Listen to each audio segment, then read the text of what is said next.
Well, thank you so much for joining us for this Q&A all the Oh, way from New Orleans. yeah, you bet. Um, Thank you for doing it. And my thank you for watching, pleasure. everybody who tuned in.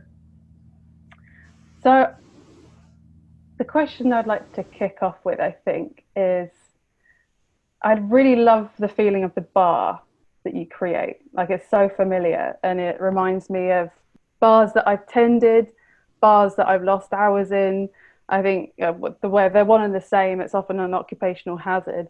So I'm wondering what the origins of this film was, what you wanted to capture or create.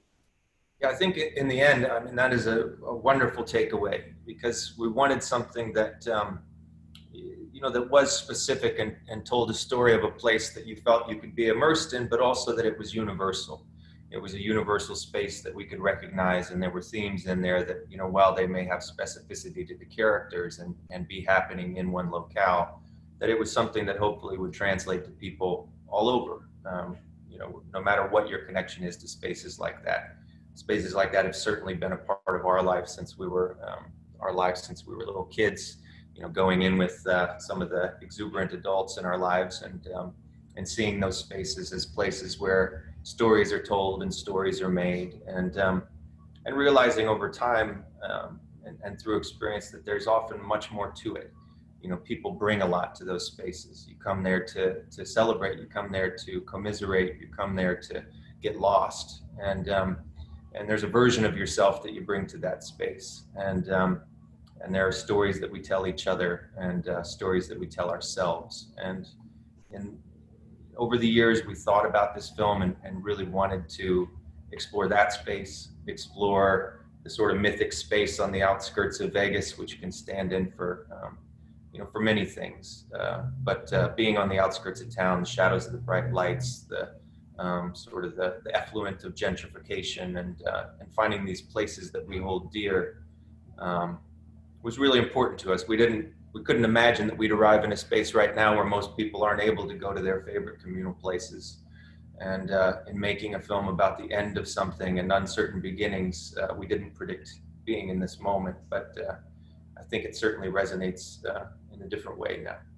Yeah, I definitely miss going to bars after watching this film. Um, but one of the things that I really loved about it is as well, you were talking about the gentrification and those sorts of more external aspects to it. And so you have the hedonism and the fun in the bar, but then there's also, a sense of loneliness and a sense of some of these people have felt they've been pushed out by society in some way. So I was interested in, is it something you feel that is specific to bars and the people they attract, or were you having wider thoughts about politics and who gets left behind and who isn't being looked after by government systems and things like that? Yeah, I think those things were on our mind. I mean, we shot this the day after the 2016 election here in the US, and a lot of those things were being discussed. And so we wanted to create a space where it was okay to, talk about those things and, bring in folks that, those concerns were their concerns. And, there were a lot of conversations around that time that were overtly political. And for us, it was much more interesting to look at what we're saying to each other when we're not speaking directly to that thing. Where are we coming from and where are we going? These more existential crises that underlie the basics of conversation. And for us, a bar space was a good forum for that. We tried to create an alchemy of perspectives so that not only the bar felt like an inhabited space, but that everyone had their own voice within it, and that hopefully all of those different voices could create a more dynamic environment. So, it feels like a lively bar, but also it's a bit of an assessment of the moment that we were in at that time. How did you find the regulars, the people who you had at the bar? It was a pretty fun experiment. We, there some folks were drawn from our own life, folks that we knew, from here in town or elsewhere. But we also did a lot of bar casting. We would go set up shop in places, and if people wanted to talk to us, they'd come up, they'd see the camera, and be like, "What the hell is this all about?" And whoa! We've done years of research, and then also ended up in a space where literally we were spending hours in spaces, seeing what people wanted to talk about, interviewing hundreds of people, and then finally, Bill often describes it as almost like an Ocean's 11. Well, okay, we need to. Everybody's got something that fills out this space, that will make it dynamic and diverse, and there are also, minor alliances. If you bring in Lowell Landis, you got to bring in Pam, because they're real good buddies, and they're going to take up a certain amount of space. So what is going to be the best counter to that?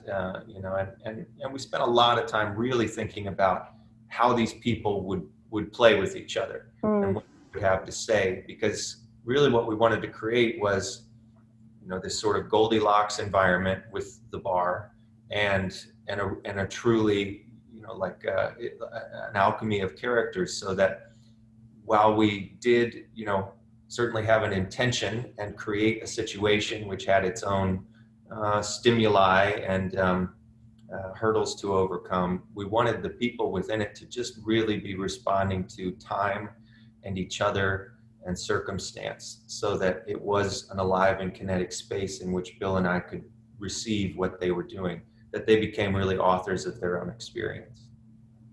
Talking about time, I'd be really interested to know, I don't know whether it would spoil the magic of it, but was it filmed over the course of one night, or did you have different parts that you filmed? Or you don't have to talk about it if you don't want to, but we love talking about it. Yeah. The majority of what you see was filmed over one 18-hour stretch, just nonstop.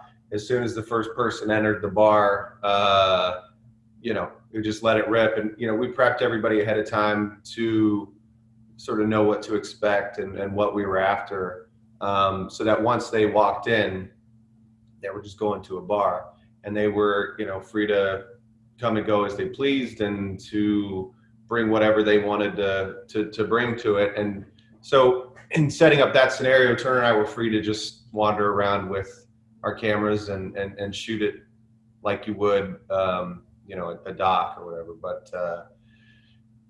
But however, there are like pieces that sort of that fill it in, like the Vegas outskirts of Vegas stuff, all the exterior stuff was shot on different days and whatnot. We prepared everybody for the shoot by first doing what we never do within the film, which is sitting down for interviews, and we'd get acquainted with each other one by one, every person in that film, so that we understood where they were coming from, things we might look for, what's on their mind, so that they could become acquainted with us and with the space.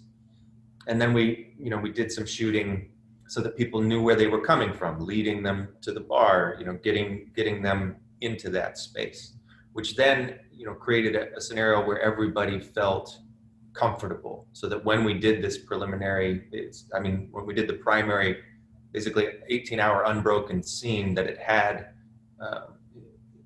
an integral linear quality to it, so that it really was something that was happening as it was happening.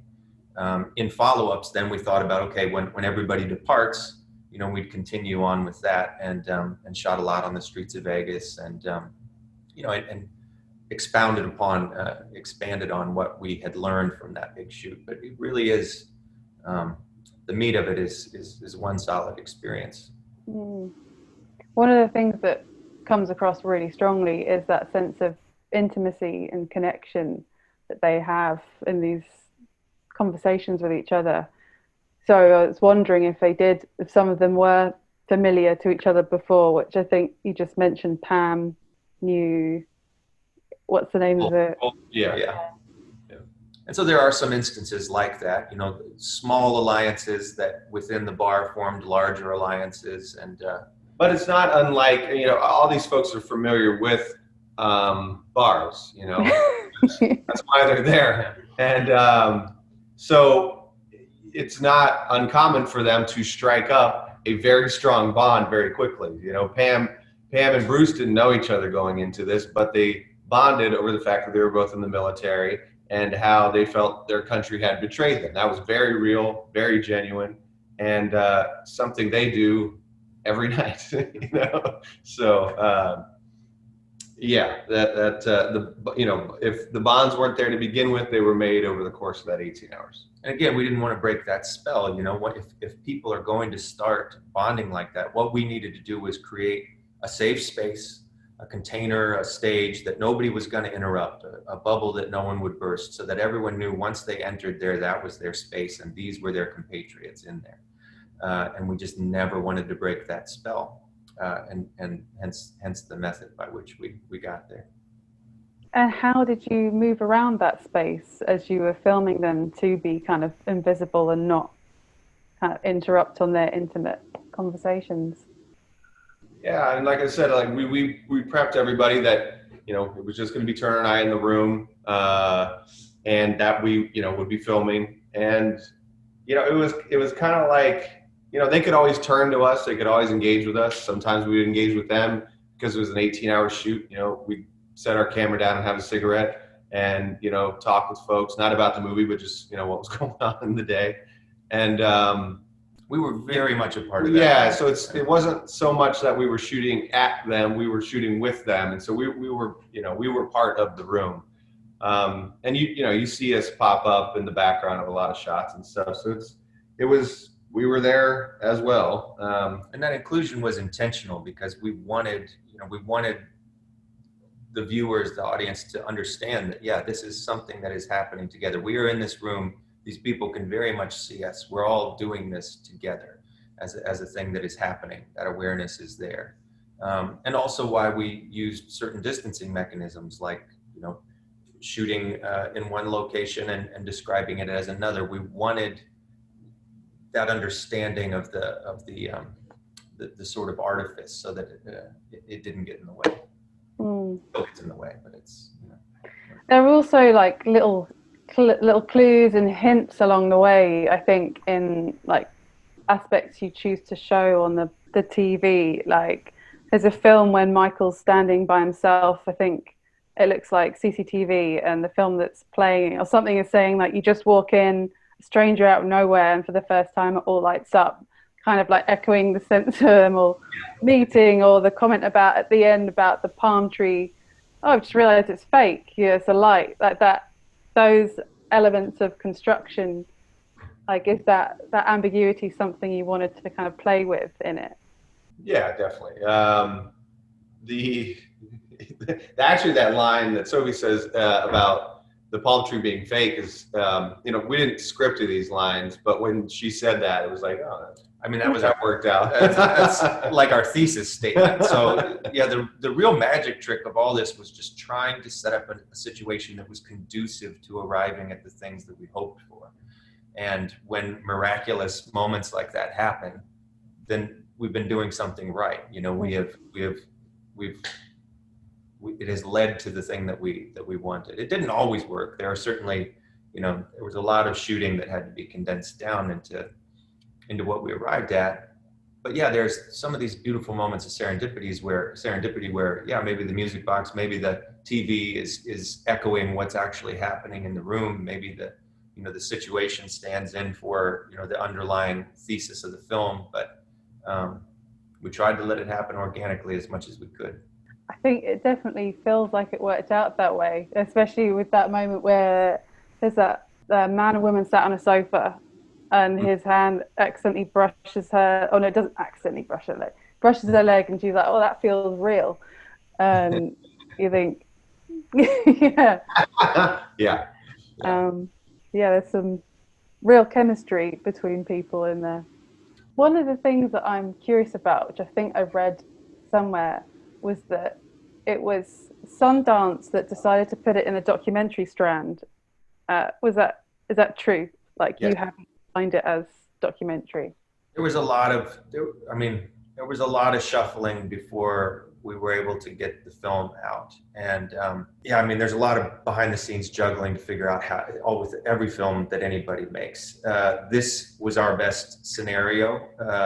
We deemed that Sundance was really excited about premiering the film, and they really wanted to engage with what we were doing, even though there was, they knew it would cause some issues. And we told them, you know, listen, this is exactly what we've done. You know, we're not trying to pull the veil over anybody's eyes. This is, you know, we're going to tell people why we do things and how we do them. And they said, well, that's great. That's more intriguing. And certainly that has rubbed some folks the wrong way, but it also incites conversation, and conversation that we're willing to engage with. When it comes down to it, Bill and I never talk to each other about the documentary that we're going to make. We have an idea that we need to realize.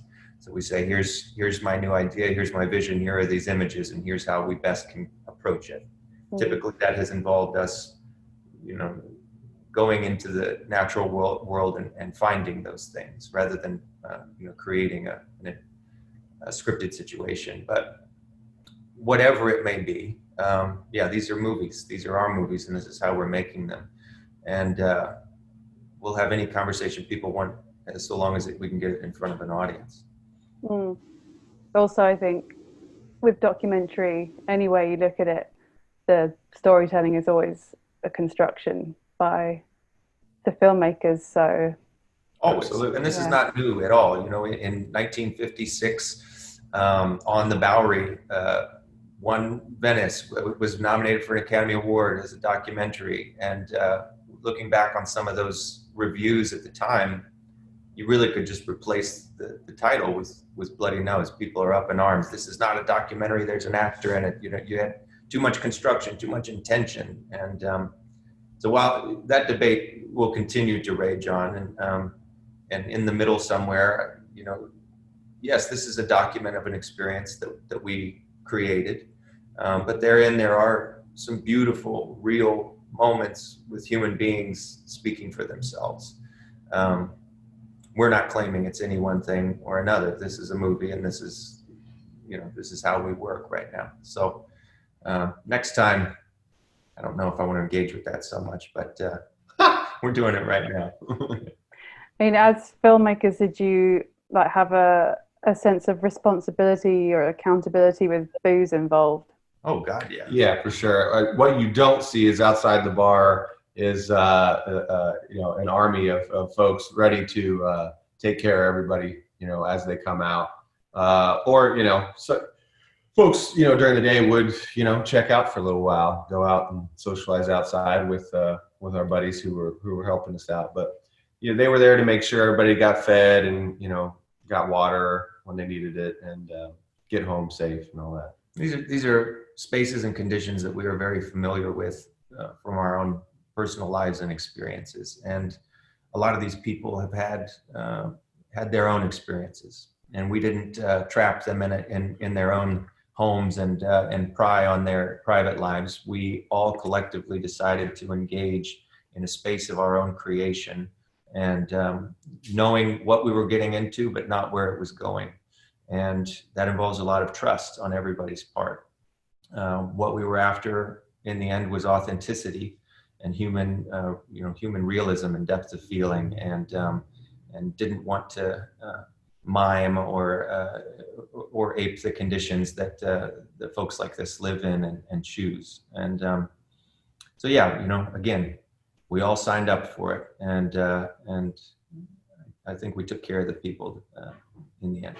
Well, I think that authenticity definitely comes through. Like, it's a brilliant film. We're very grateful. Thank you.